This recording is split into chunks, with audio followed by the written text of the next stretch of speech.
Hi, everyone. As you're coming in, you are in the right place if you're here for the CareAcademy COVID-19 weekly roundtable. We've got some great guests this week, but we'll give everyone just about a minute to trickle in, get settled. You've made it through the week, and we're really excited to talk with you this week. So we'll get started in about 1 minute.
All right, let's go ahead and get started. Hi, everyone. You made it through the week. Thank you so much for joining us on this Friday. No matter where you are, we hope you're enjoying the day as much as we can, given the time that we're in. And that's exactly why we've been providing these webinars and these roundtables. So welcome again to another CareAcademy COVID-19 weekly roundtable, where we provide you insights on home care and home health and managing through the COVID-19 crisis, as well as get your questions and your feedback in this setting and your advice to your fellow home care agencies, as well as and entrepreneurs out there. My name is Helen Adioson. I'm the CEO and co-founder of CareAcademy. I'm joined by our esteemed panelists today, Dr. Madhuri Reddy, who's the Chief Medical Officer and co-founder of CareAcademy, Emma Dickinson, CFC CSA, who's the CEO and President of Home Helpers, and Sarah Ainsworth, the Associate Securities and Corporate Finance Practice at Polsinelli. And this week, they're here to answer your questions.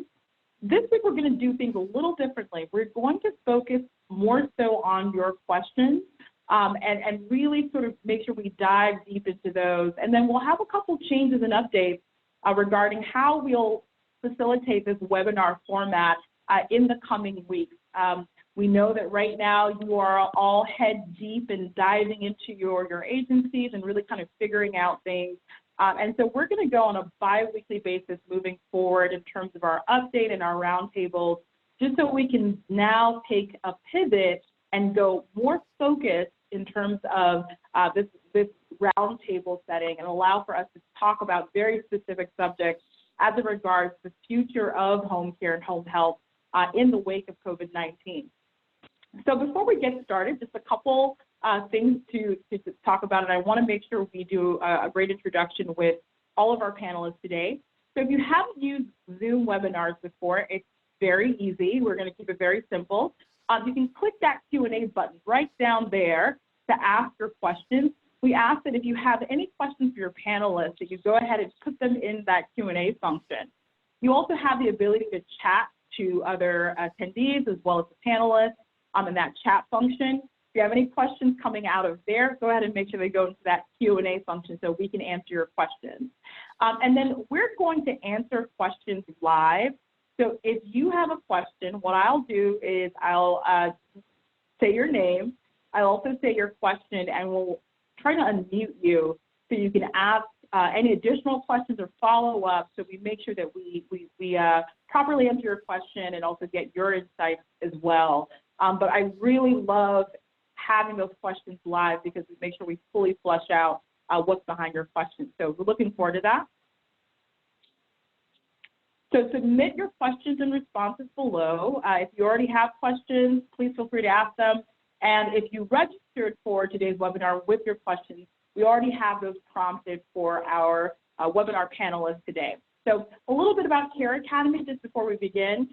We are the #1 platform in ensuring class completion. So meaning that your compliance and your regulatory compliance will be handled directly with CareAcademy's platform. We have 160 hours of training available for direct care workers. We're designed for mobile, and we're mobile first, so you can have caregivers taking our classes in the field. Quick onboarding. Our quick onboarding dashboard ensures that caregivers are getting rapidly onboarded, and as well as customer support for both your administrators as well as direct care workers and your caregivers. Our portable records also ensure that all the records of your direct care workers, where they've learned, what they've learned, is all in one place. And of course, we have API integrations with a number of different value partners throughout home care and the home health ecosystem to ensure that you're getting the most value under one roof with CareAcademy. So before I get started, I always love to do these quick polls, and it just gives us a sense of what you're thinking about and what you've just been sort of positing and thinking about with all throughout the week.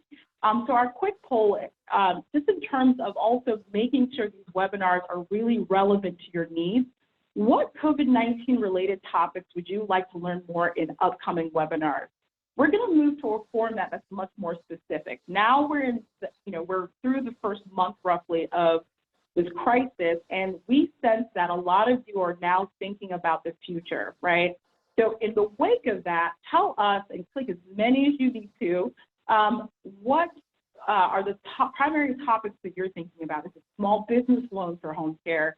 How to use telehealth in home care? How to change from in-person training to online training or more online functionality for your agency? Click some of those, give us a sense of what you're thinking about, and we'll leave that poll up for just a couple minutes so you can respond to that. But we'd love to know for you, what are you thinking about? And then we can respond in turn to make sure these webinars are as helpful as possible in making sure you get the resources you need, and we can be a really great trusted resource for you all in this moment. And the other thing we'd be interested in, if you have a sense of this too, I know everyone has some favorites in terms of the home care ecosystem. What speakers are you interested in? A lot of home care meetings and conferences are canceled and being refaced right now. So if you have folks that you would like to hear from, we can most certainly make them available to you through our this roundtable format. So let us know who you'd like and put that in the chat response. So the poll is for the topic, and in the chat, go ahead and chat us up for the folks that you would like to hear more from on webinars and in the roundtables that we have been providing you. All right, so let's go ahead and we're going to switch up the format. So this week we're going to skip over doing a healthcare update just so we can answer your questions.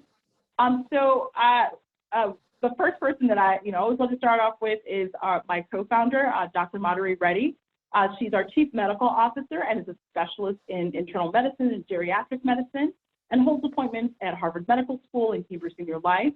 So for years, she's been seeing firsthand the struggles that families and caregivers go through while caring for older adults, and Dr. Reddy has published several research papers in prestigious medical journals, book chapters, and also a book for families and caregivers. And of course, Emma Dickinson, I'm really excited to have you on. It's such an honor. So Emma Dickinson is CEO and president of Home Helpers, Homecare, and as an experienced franchise executive for building emerging brands and leading organizations in mature industries. She offers a unique perspective on the challenges and opportunities of building successful businesses. So over her 30-year career, she's focused on moving people and teams beyond debate to a dialogue that addresses real-world issues and produces material results. Recognized by the IFA as their 2019 Crystal Compass winner, Emma's bold leadership built thriving organizations. Emma currently serves as the president of the Homecare Association of America's Board of Directors, a member of the Internal Franchise Association's Women's Franchise Committee, and co-chair of the Southwest Ohio Women's Franchise Committee chapter. So Emma, it's so great to have you today. We're really excited to get your insight. And last but not least, we have Sarah Ainsworth from one of our trusted partners, Polsinelli LLP. So she is the Associate Securities and Corporate Finance Practice. As an associate in the Securities and Corporate Finance Practice, clients rely on Sarah Ainsworth to work with Polsinelli's team of attorneys to analyze each transaction matter to develop a strategic approach to representation based on the client's immediate and long-term business and operational goals. Working closely with seasoned Polsinelli attorneys in the Securities and Corporate Finance Practice, Sarah helps deliver a range of legal services based during the life cycle of the client's business, from selecting the appropriate choice of entities through to exit strategy, and assisting with the nuts and bolts of fund formation and fund transactions. So very excited to have you all on today. So I'm just going to go into brass tacks. We've got 50 minutes, and we're going to basically do a power hour of all your questions, or as many of them as we can answer today. So I'm going to go ahead and start out because we've been talking about this a lot. And so Emma and Sarah, I definitely want to get your insights on pay and also applying to PPP loans as well. So Emma, the first question is for you. Just make sure you all are unmuted. This question comes from Mark. Let me just make sure I have it. Mark asked a question. What do you see happening in terms of hazard pay? Are agencies increasing their pay and bill rates, government subsidies, proposed sign-on bonus? How can we get ahead of our competition on this? So that question comes from Mark Winter. So it's a great question. You know, we're seeing, first of all, the Homecare Association, in conjunction with the National Association of Home and Hospice Care, is working on an advocacy effort right now around which we're trying to stay away from the term hazard pay. I don't think it blends well with the nature of our business. I think when you hear the term hazard, that's kind of scary. So we're looking at calling it something like frontline essential pay, and having in this next round of legislation some guidelines. We're trying to help them draft the legislation, in including frontline essential pay, access to other benefits like federally funded child care for frontline employees, healthcare benefits, and some of those kind of things. And so that hopefully is coming. You're hearing some conversation around the Heroes Fund. My contacts in Washington say that's going to be very difficult to get pushed through. They don't think that it will be signed off on by the House and Senate to get to the president's desk.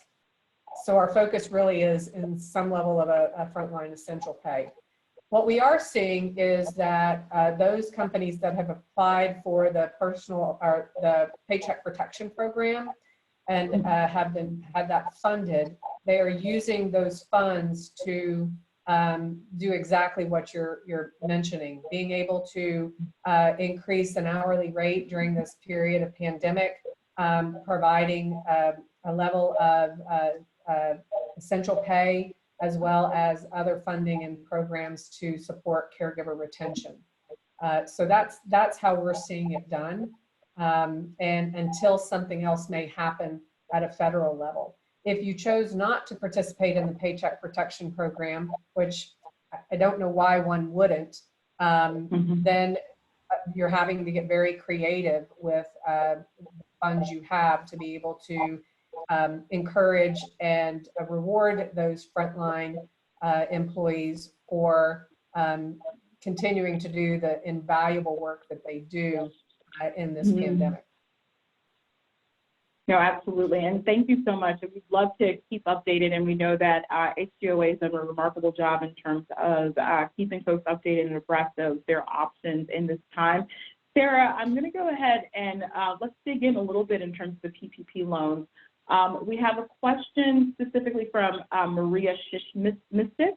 Help with PPP loans. Are we able to bring on staff for 2 weeks of paid training, and would that payroll be forgiven? Can you talk to us a little bit about the mechanics? Once you've applied for the PPP loan, what are the expectations? What can you do and not do under the guise of forgiveness? Sure. So I would say first that you can only use the funds for a limited amount of things. You can use them for utilities, which include gas, water, electricity, transportation. There's no definition of what that means. Internet access, and telephone. All of those contracts have to have been in place by February 15th. So if you started a new internet contract after that date, you can't spend the funds on that. You can also spend it on rent for leases that were in place prior to February 15th. You can spend it on mortgage interest payments for mortgages in place prior to February 15th, and you can spend it on payroll costs. Now, payroll costs is wages for W-2 employees. 1099 employees are not included.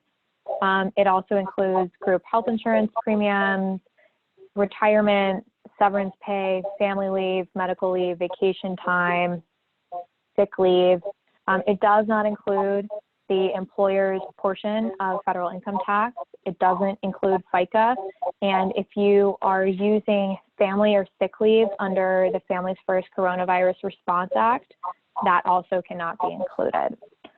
So the way that you calculate what you are eligible for forgiveness is during the 8-week period, which starts the day that you get the money, you look at the amount that you spend on payroll costs, rent, utilities, and mortgage interest payments.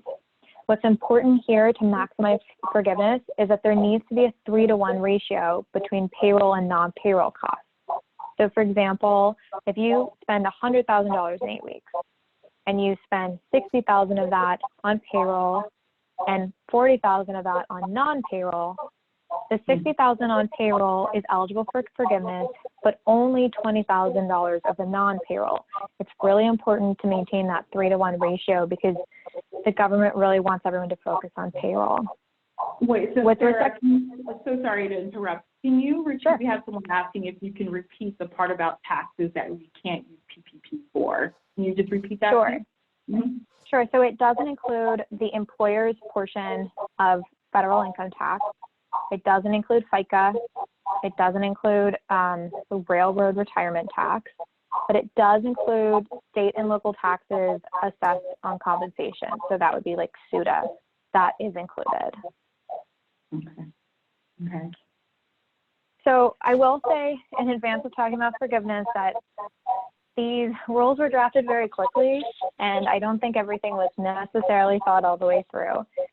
We are expecting that there will be more guidance on forgiveness because there are a lot of open questions here. But at a kind of a high level, you will see your amount eligible for forgiveness reduced by any reductions in headcount. And that's a comparison. So it's looking at your average monthly full-time equivalent employees, which is calculated as 30 hours a week. So everybody that works over 30 hours is equal to 1 employee. For everyone that works less, you add up all of those hours divided by 30, and that will be your FTE count for part-time. So you look at the 8-week period, and then you compare it to average monthly FTEs from January 1 to February 29th, 2020, or average monthly FTEs from February 15th to June 30th, 2019. Mm-hmm. We suggest picking the lower number because if that fraction, the top is the 8-week period FTE, and the denominator, the FTEs during those periods, if it's less than 1, then you multiply it by the forgiveness amount. So you're going to have a percentage reduction. Mm-hmm. So, and then, yeah. Oh, go ahead. And just a quick question, Sarah, too. So in terms of the overarching rules of forgiveness, I think I'm seeing a lot of questions come in around that. Before we go into too many details about specifically like the outcomes of that, can you talk more about just the big headlines of what would make someone ineligible for forgiveness? So ineligible for forgiveness would be if you had extensive layoffs, if you had extensive reductions in salary. I'm going to stress the point that if you use the funds for any other way than what I said, that's not, oh, it just won't be forgiven. That's a misuse of funds. So do not do that. So definitely don't do that. And I really appreciate that because in terms of the headlines, I want to make sure that we stress some of those things that will make folks ineligible. And then another question, actually, just to follow up on that, and Emma as well as Sarah, I would love to get your thoughts, the broader perspective of what you all see happening. You know, you all are looking out at the 30,000-foot view, and then also looking at specifically how this, applies to home care. Michelle Greer asked, you know, as a startup, we don't qualify necessarily for paycheck protection. I probably would love to get more nuance around that, but any thoughts regarding what else might become available in the future that we could apply for? So we know right now the federal government may have to rethink what forgiveness looks like and kind of go back through sort of eligibility. But what else do you think will come down the pipeline for home care? If y'all want to speak to that or prognosticate or look into the crystal ball a little bit. Sarah, I don't know if you want to start off. Sure. So I would say that the Federal Reserve put out a loan program called the Main Street Lending Program that is kind of another option if you don't meet the Paycheck Protection Program. The issue for startups there is that it's based on having positive revenues. So if you're not revenue positive yet, you're not eligible. But there's talk about expanding that program to include loans for startups. And I will say what's not talked about a lot is that the SBA has other loan programs, and they're deferring interest payments and payment of principal for up to 6 months. And those are not based on payroll. So that's another option. There's no forgiveness, but it is another option for funding. That was what I was going to say as well. There are other options through the SBA that are maybe more advantageous as a startup and until they can expand some of the other programs. Okay, very good. Thanks so much for that. And so Brandy mentioned that in lieu, Emma, of sort of using the word hazard pay, Brandy mentioned that there is, some folks are calling it hero pay, which is a very interesting spin on that. I just want to get maybe into some of the questions that folks have on the healthcare or, just in terms of PPE as well as testing for COVID. Deanne Sanders below asked just a question: what is the best way to pre-screen a potential client to admit, since we're not able to take on a client with COVID? And so I think that's a question around sort of pre-screening and looking at what are you hearing about that? Or Dr. Reddy, do you want to talk about that a little bit? So the CDC does have specific guidelines on screening, as well as other PPE related issues. I'll share some of those links with you closer to the end of this call. In terms of screening, what the CDC recommends for healthcare facilities, and I think a lot of non-healthcare facilities may be doing this as well, is asking employees to check to see if they have a fever and screening to see if they have any respiratory symptoms such as cough or shortness of breath, and certainly if anybody is sick, to refrain from coming to work. In terms of guaranteeing whether somebody has COVID-19 or not, well, that's the big question for everybody these days, because the testing is not widely available, and the serology is not available, meaning that if you have had COVID, you probably won't get it again, but we don't know that for sure. So you can certainly try and minimize your risk by screening your workers, asking about fever or symptoms like on the CDC site, but there's really no way to guarantee that someone doesn't have asymptomatic COVID. Great, thank you so much. And on that note too, Emma, would love to, kind of dig deep into, I think, a question that came up several times for folks who are registering today. How are agencies responding, or how should they respond to workers who are hesitant to provide home care in this environment when there are no signs or symptoms of any exposure to the employee or the client? And this question comes from Liz Jacomet. Could you respond to that, or what are your thoughts around that? Yeah, so, certainly, especially at the beginning, 6-8 weeks ago, there was so much of the unknown, and there still is, although we are learning more and more every day. It really is about education. It is a couple of things: making sure that you communicate well with your staff and clients, giving them the kind of the standard protocols that you have.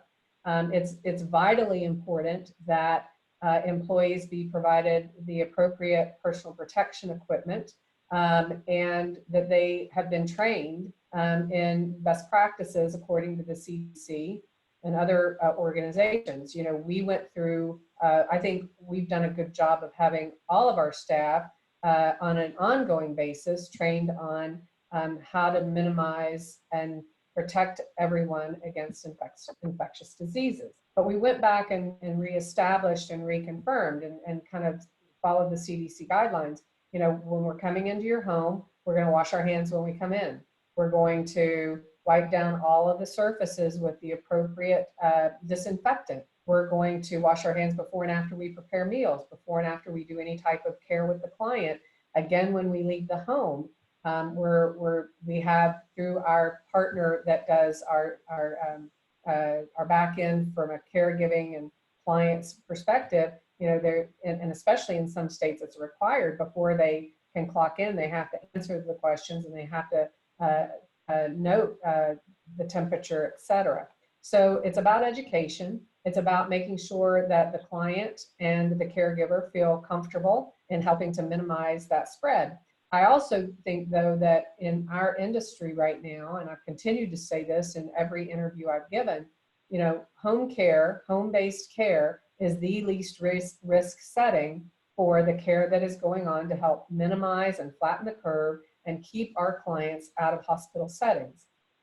And I think we play a vital role in that. And so it really is around education, training, and communication, and being able to make sure that the appropriate safety protocols are in place.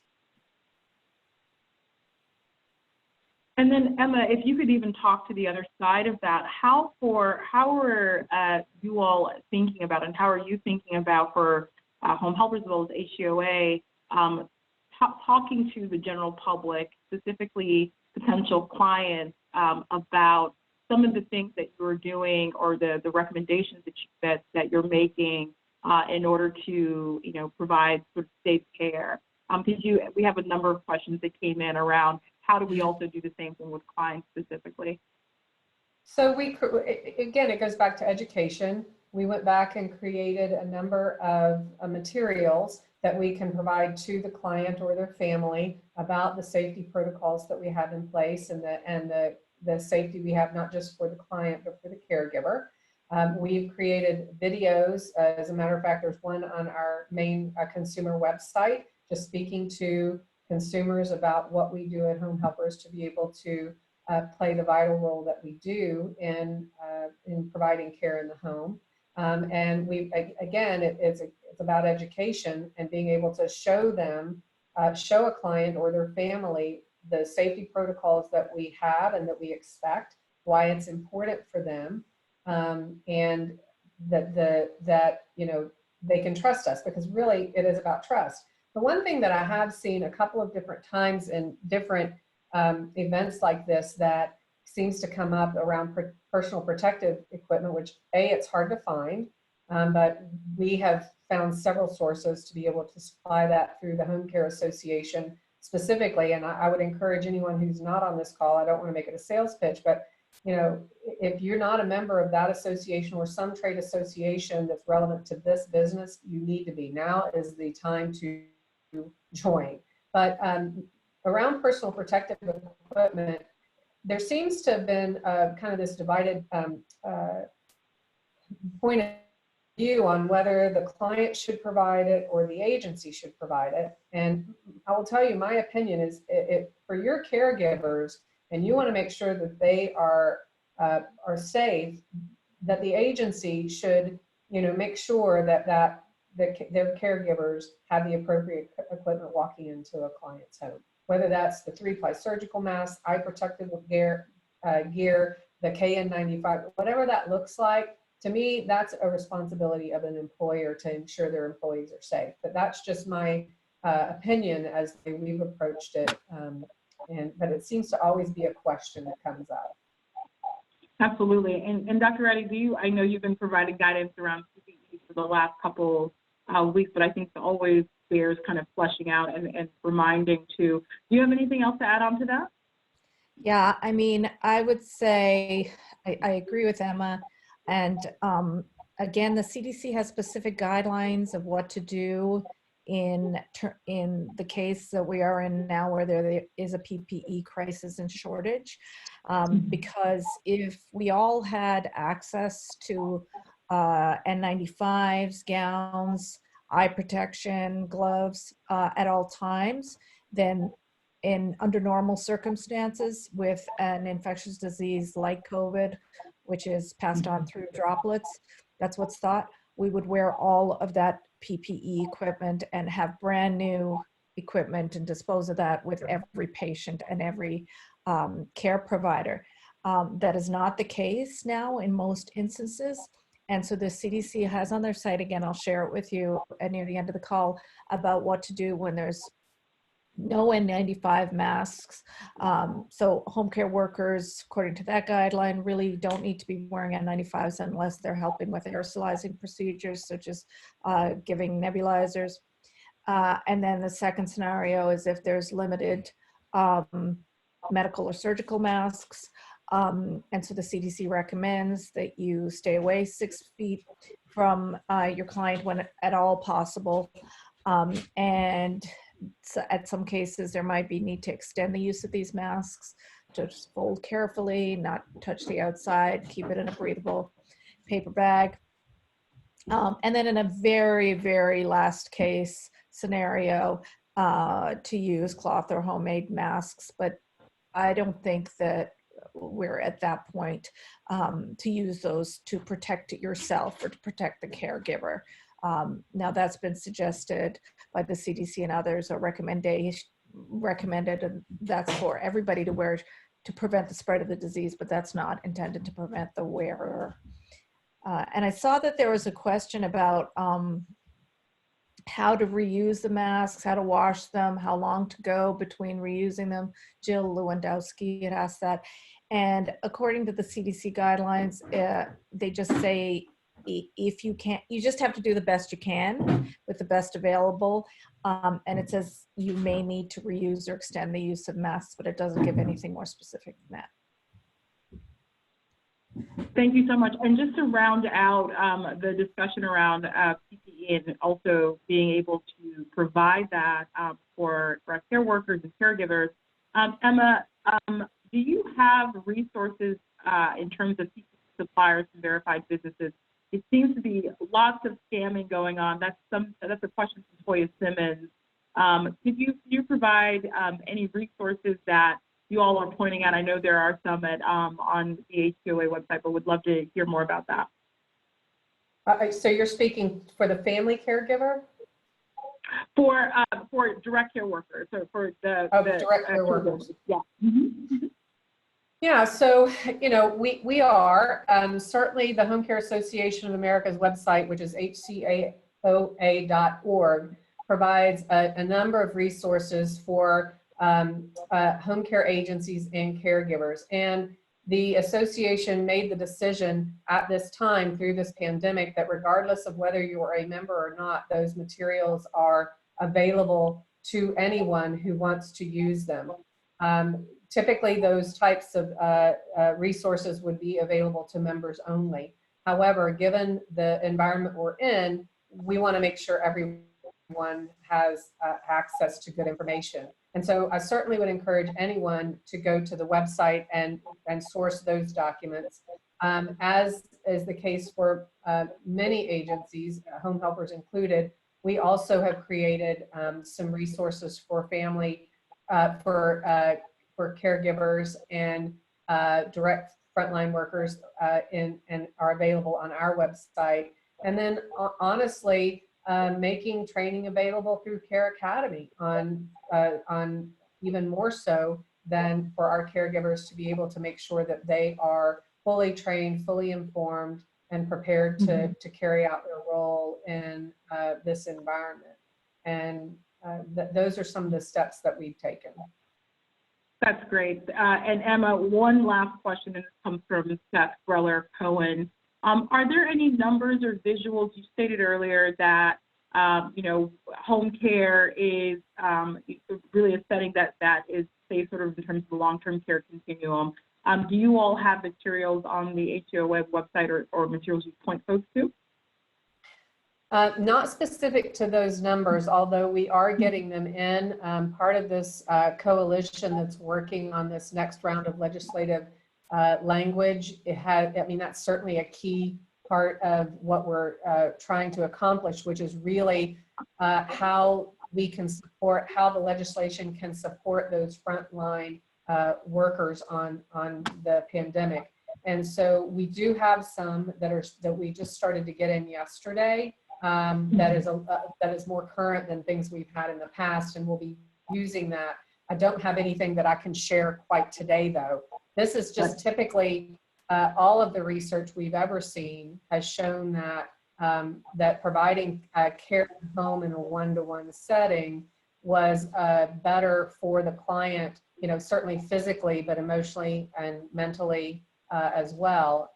And the latest statistic I had seen, and I don't know, this goes back a year or two ago, said that those who received, and I don't remember if it was done by Genworth, I'm not sure of the source, but that clients who received home care in the home had a 25% less likely chance of going into the hospital, into a acute setting.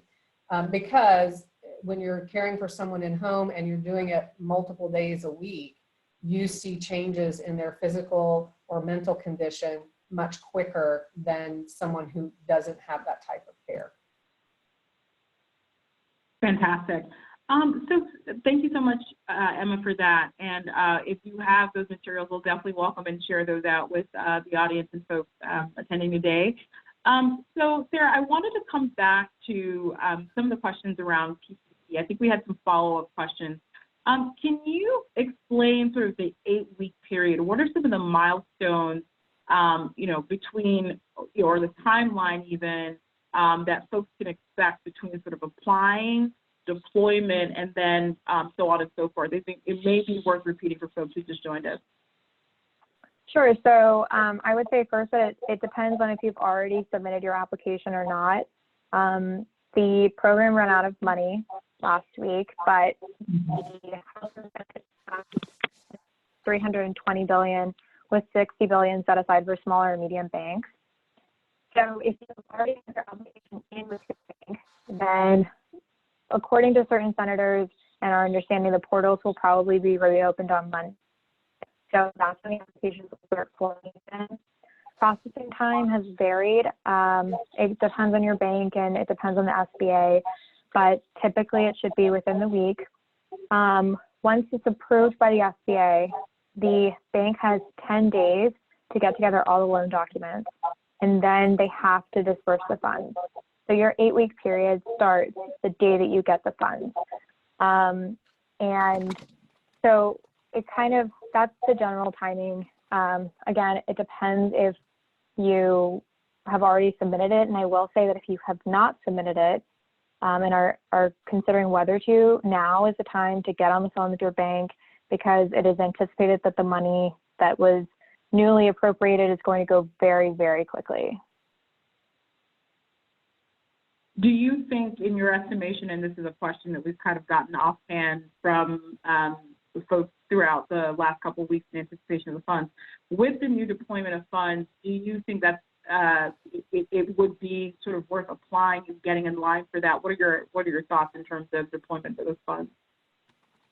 So some banks estimate that the funds will be gone in 2 days just because of the amount of applications that they have pending. I think it's worth talking to your bank now. I would stress that many, many banks have said that they will only work with existing customers. So it's best to reach out to the bank you already have a relationship with. If they're not an SBA lender, there's a list of lenders on their SBA website that you can reach out to. And I would be sure to ask them, if I go through you for this loan, do existing customers go ahead of me, even if their applications were finalized before me? And do I have to move over all of my business? Those are some of the questions you should be asking your bank right now.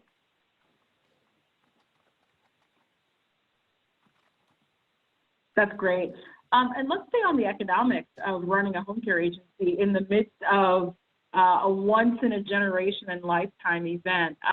Emma, just in terms of the marketing and really kind of the sales and marketing aspects of this, how are you suggesting, you talked a lot about education and helping folks realize that home care and providing for home-based services are, safe.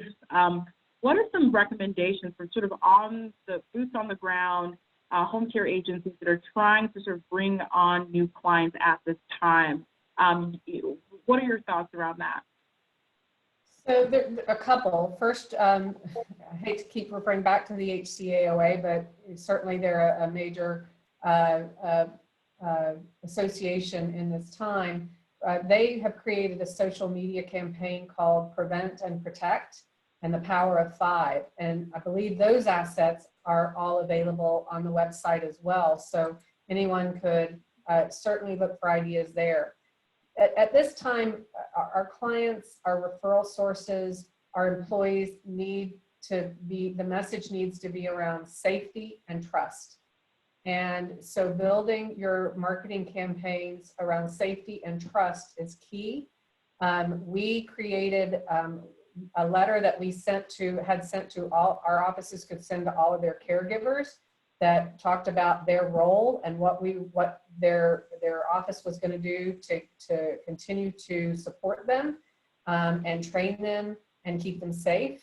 We provided a letter to all of our clients, same way, same thing.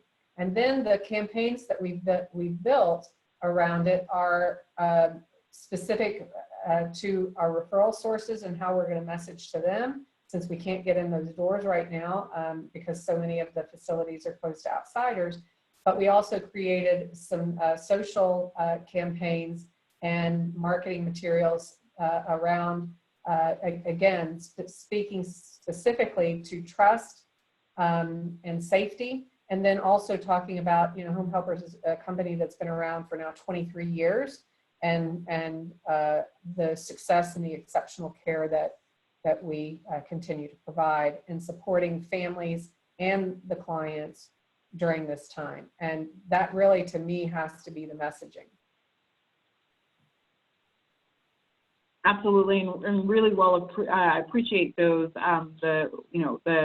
just even relating their campaign and some of the things that HEO is doing, and even want to reiterate, and several guests have said it over the last couple of weeks, joining a trade association, whether it's HEOA or any of the state-based associations, is a really great way to know what are some of the resources that are available to you in this time.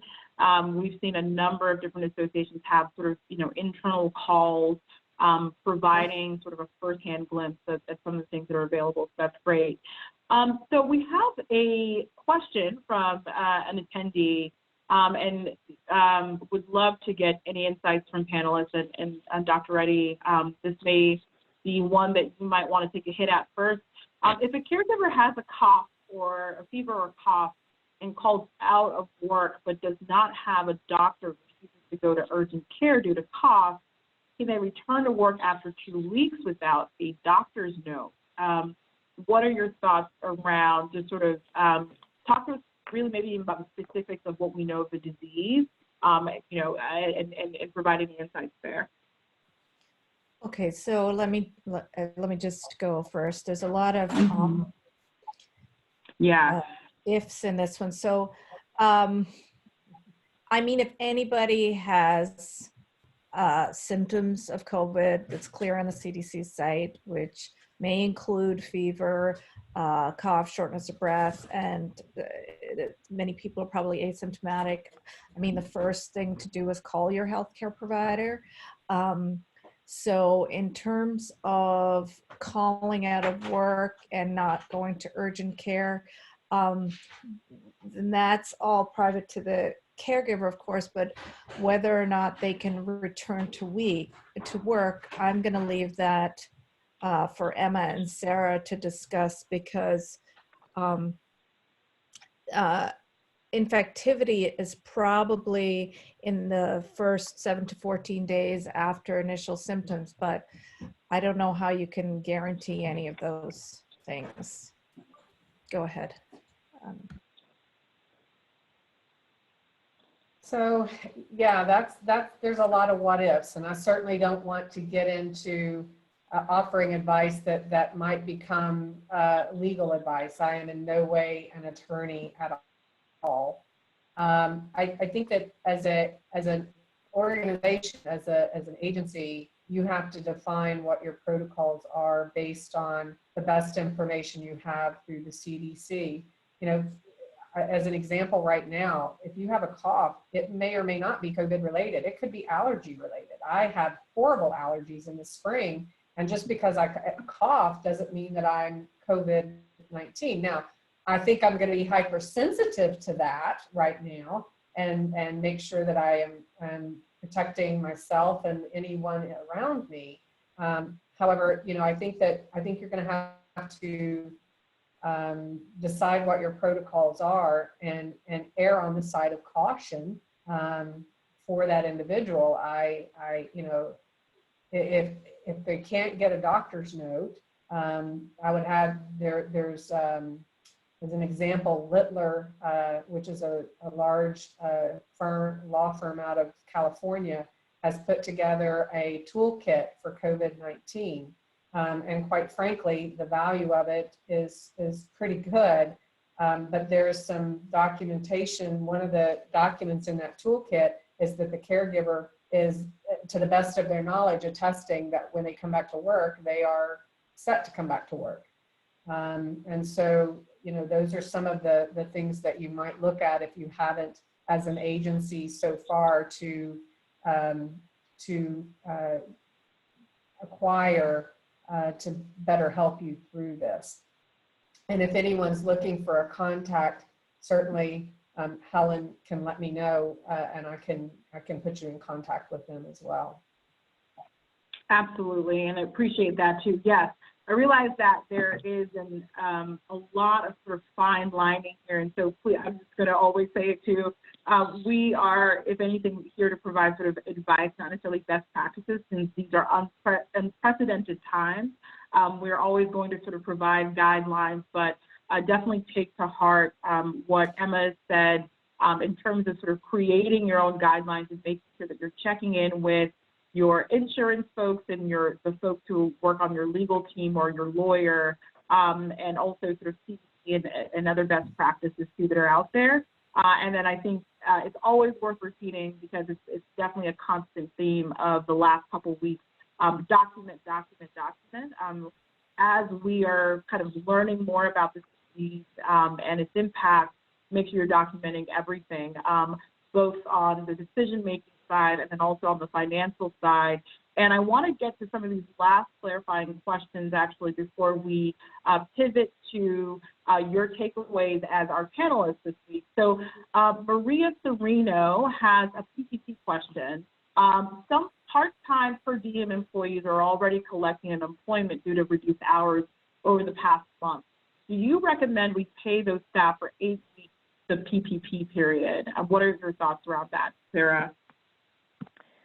I think that the question of unemployment comes into the amount that you're eligible for forgiveness. So if you have a number of employees, even if they're part-time, that you had to, temporarily lay off, it's likely that will result in a reduction of the amount that you have eligible for forgiveness. So I would suggest bringing them back on and paying them for the 8-week period if you would like to maximize forgiveness. I would note that we have heard of some businesses having issues with employees not wanting to come off of unemployment because they make more on unemployment than they do with the business itself. If that's the scenario, the focus of the bill is really on headcount. So if you're having trouble getting, one employee to come back, you can always hire someone else in their stead and to bring up your headcount if that's something that's available to you. I don't know if anyone saw, there was an article on CNBC.com that highlighted an employer of business who had laid individuals off, and because of the nature of their business, but then they got funding for their paycheck protection program. And when she went to call her employees back to work, and she was willing to pay them to do nothing. I mean, she couldn't open, Yeah. but she was willing to pay them to do nothing. And they were mad.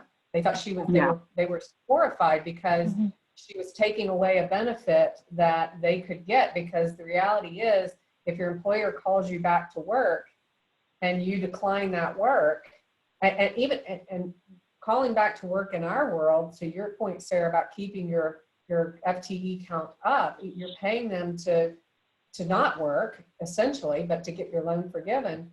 They then don't qualify for unemployment anymore, as I understand it. And so that's kind of the conundrum you face. But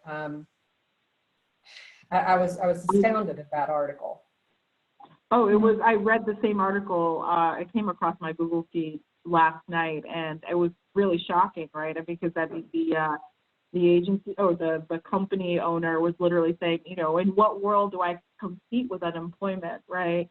I think it goes to what a lot of what Sarah mentioned earlier, in that this was dispersed so fast, and I definitely think that, you know, it's valuable to have it deployed fast because so much happens so fast.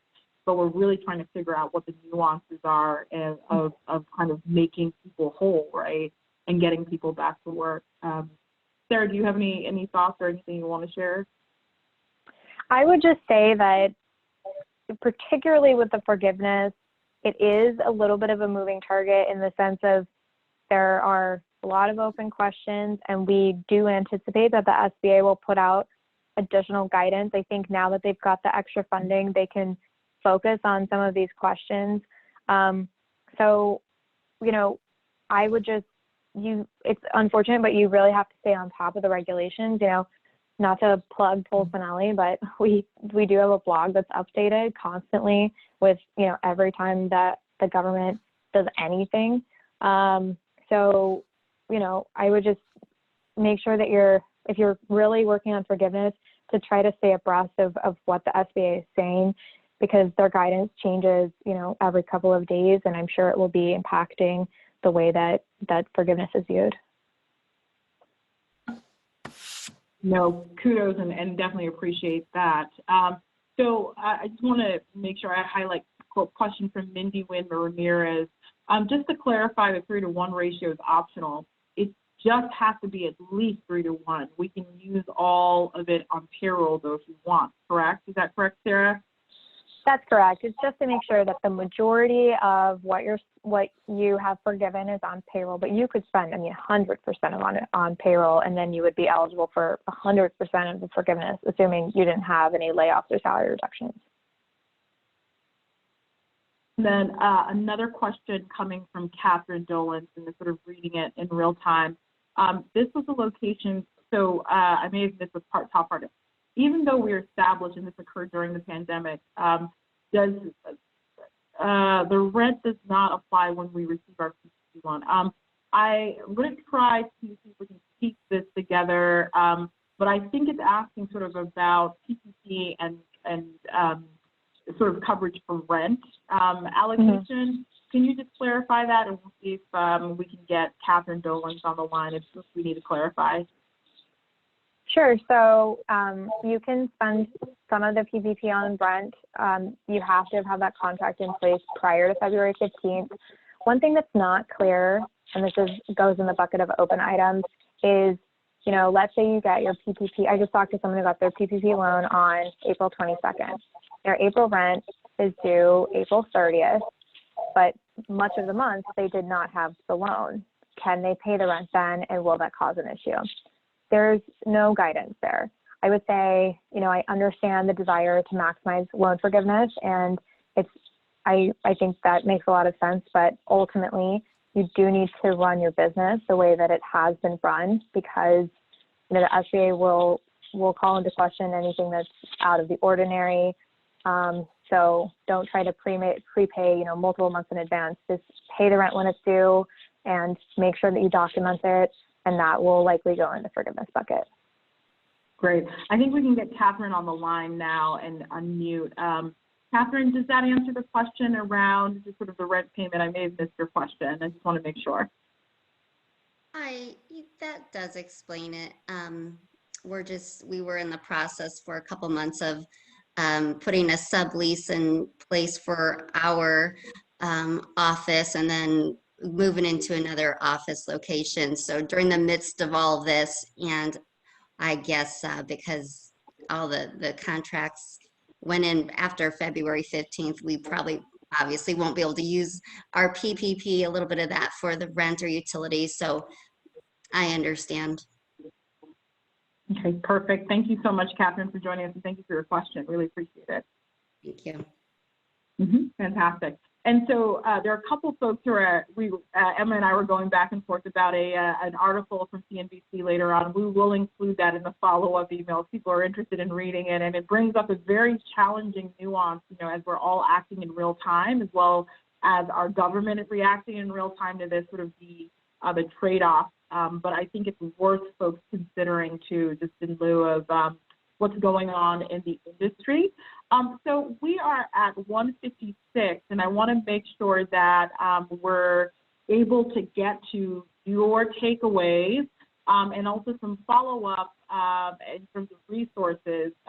But we will definitely get you all out and link resources that we've mentioned or that our panelists from their respective plugs, both Polsinelli and HCOA, which are, I don't even think are plugs at all. We want to make sure that at this time we're providing as many resources as possible to you all. So, Madhuri, I'll have you go ahead and go. What are your takeaways for this week? So first of all, the advice from the CDC isn't coming quite as fast and changing quite as fast as it had been some time ago, but I just want to give you all links because your questions with respect to PPE and staffing and return to work, etc. Really, the CDC is what you need to go to. And if you hear things that are elsewhere, not on the CDC site, then I would, be suspect of that. So the first link I have there are the CDC recommendations for PPE and that they're different in a crisis situation, which I briefly mentioned before. Second, they do give some advice on how to allocate staffing in a crisis. For example, not to put high-risk workers in a high-risk situation. The CDC has something called crisis alternate strategies. Number three, precautions that should be taken in the home and also for the home health workers. There's a couple of links there. And finally, I saw some discussion about this in the questions too. Return to work policy is there, and that's the return to work policy for healthcare workers, and there's also one for non-healthcare workers, but obviously for the direct care workers, they would fall under the health category. I think that answers actually a lot of the PPE and related questions that we were having. Perfect. Thank you so much, Dr. Reddy. Appreciate that. All right, Emma, what are your takeaways? So it's hard to boil down to three. It's important to remain current on any guidelines or protocols from the appropriate organizations and to practice them and to do it consistently. That is key, and that goes around education. If you are a business owner, leverage all of the legislation to support your business during this time. There are lots of programs out there, certainly the Paycheck Protection Program being the largest, but as Sarah and I alluded to earlier, there are other programs available through the SBA to be able to help support your business at this time. And, details matter.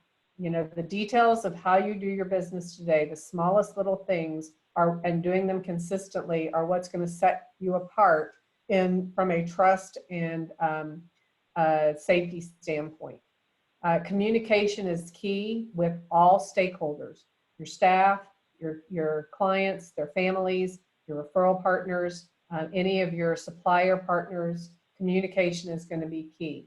And stay involved with your community. I see so many wonderful, neat little things going on where we may not be able to get into referral sources, but we're providing care packages, or we are figuring out how we can take some of their stress away in other ways, not being in the facility. We're actually seeing some offices who are utilizing their paycheck protection program, and having the workers who may not be able to have care hours doing other activities to help support their community that are sponsored by home helpers, as an example. We have an agency in Chicago who is doing kind of parades for the residents of a skilled nursing facility where they don't have to go in. They're decorating cars or golf carts or whatever the case may be. And so those are important things. And I just think be the light for them in a very scary time. There's a saying that I've heard that says some people live in a room when they walk in and some when they walk out. Just make sure you're the one that when you walk in, people are excited to see you and that you're a light in this uncertain time of showing leadership and compassion and trust and all of those things to really keep your communities and care going. And then lastly, I will put up again for the HCAOA. If you're not a member, I highly encourage you to do so. The assets and resources that are available, including our partnership with CareAcademy, is just fantastic. And if you don't have that level of someone who can help navigate through all of this legislation and the protocols and guidances that are coming out, it's certainly a way to get to it quickly and seamlessly. That's fantastic, and love those examples of building community and being within the community, Emma. That's great, thank you. And Sarah, what are your takeaways for the week? Sure, so I'd say number one, if you're getting federal funds, just remember disclosure and documentation are incredibly important. Particularly for the PPP, they have already said that they're going to have intense audits when this is all over, similar to what happened with the federal TARP program in 2008. So it's really important to make sure that you're erring on the side of over disclosure in your application, that you're documenting exactly how you're using this money and where it's going to, because at the end of the day, it's a government program. And, you know, we all know that the government probably doesn't want to spend more money than it has to. So it's really, really important to keep all those files together and ready to give to your bank, either when you seek forgiveness or to give the auditors when they come knocking. Second of all, as I said earlier, if you haven't already, call your bank. Call your bank about the Paycheck Protection Program, other SBA 7A loans, lines of credit, the Main Street Lending Program. There are a lot of different funding opportunities out here right now. You know, many will either not work for your business, but there are others that will. It's really important to be having this dialogue with your bank right now, because they may, you know, point you in a direction you weren't aware of. You know, I would say that also goes probably for your accountant, your lawyer. You know, keep your team with you. They want to help you in whatever way that they can. You just have to ask. And finally, I try to remind myself this, you know, stay safe and be gentle with yourself. This is crazy times. We don't know how long it's going to last. We're already, for some of us, 6 weeks in. You know, just remember that you are doing exactly the best that you can every single day, and we'll all get through this.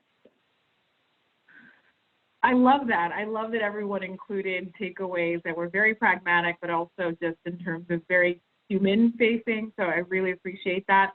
Thank you so much to all the panelists who joined us today. We're a little over time, but I'll just do a quick plug. We have additional resources available at careacademy.com, namely our COVID-19 certification. If you hit that bit.ly link or go to the bit.ly link, you will see not only our blog, but also the free class and our weekly update webinars, including this webinar. I will also send out an email with the link to this webinar, as well as all the resources, the awesome resources that all of our panelists mentioned today. And if you are a current customer of CareAcademy, the COVID-19 Guide for Caregivers continuously updated. So that's free on our website. So whether you're a customer or not, you have access to that. And for our customers, this is going to be made available to as many caregivers as you'd like in that class through April 30th. So that ends in just 1 week. We're making that available so you can take the series of that class in order to make sure that your caregivers are prepared. And we're always updating that, and shout out to our team for making sure that happens. Well, thank you so much, everyone. Thank you for joining us. We will be back May 8th for our next set of webinars. And because of your feedback, we're going to take that and make sure we position them to be much more specific about some of the things that you want to highlight and that you need support on. But until then, stay safe, wash your hands, and as Sarah said, forgive yourself, pat yourself on the back, pat your direct care workers on the back, and do as much as you can, but get lots of rest. And we'll see you next time. Thank you so much for joining us, everyone, on the panel today. Thanks, Thank you all. everyone. Bye-bye. Thank you. Bye-bye. Thank you.